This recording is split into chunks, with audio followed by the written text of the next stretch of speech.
Akyat. Hiwa-hiwalay, pwede naman. Para makapag-fit tayo ng ano. Dito tayo. Dito tayo si Mikikasi. Saan kayo? Saan si baby? Dito tayo doon ako sa may ano. Saan kayo po? Doon ako sa may Katie Jean. Doon tayo Katie Jean. Dito ka babae? Oo, dyan nga ako. Akit ka doon. Doon ka na, dito na ako. Ah, sige.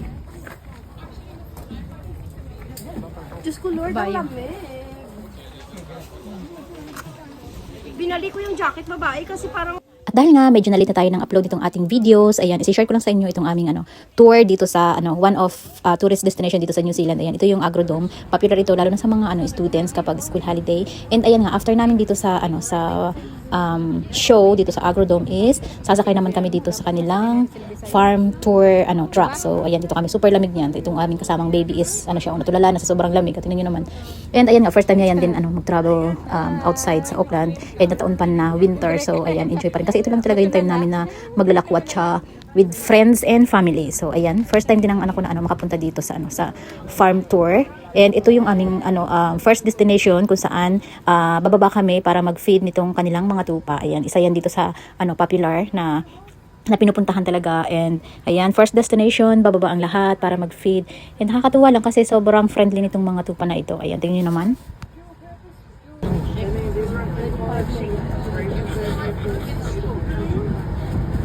I don't know how true those numbers are for two reasons. Reason number one. Here's number one. Yeah. Here's number one. Reason number two. Mechanics at home do not have live sheep. Send us mo lang sa babae. Oh yeah. Oo.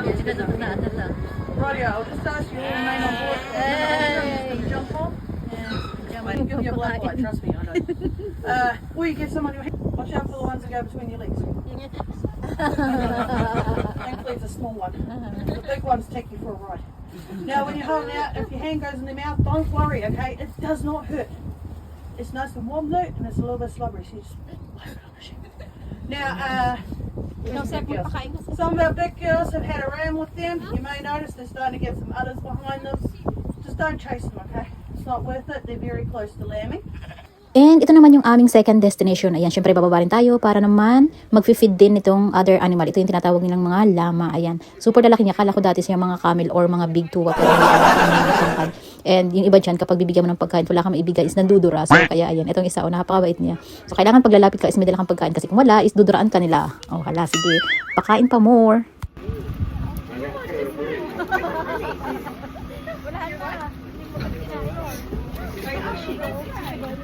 These are sheep.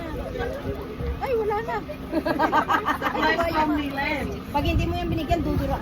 Why the neighbours, sorry, I now know why the chickens cross the road. Neighbours have better food, better system. Oh wow, everybody's back on board.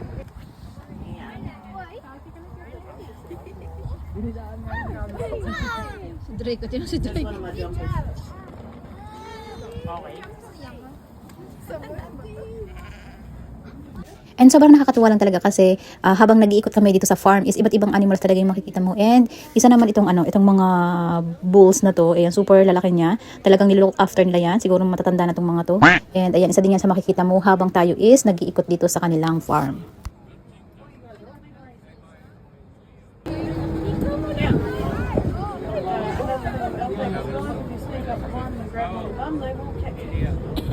They kick you. Hala, lumalapit na te. Uy, la. Uy, duraan tayo nito. Sabi mo nang duduraan, duraan tayo nito.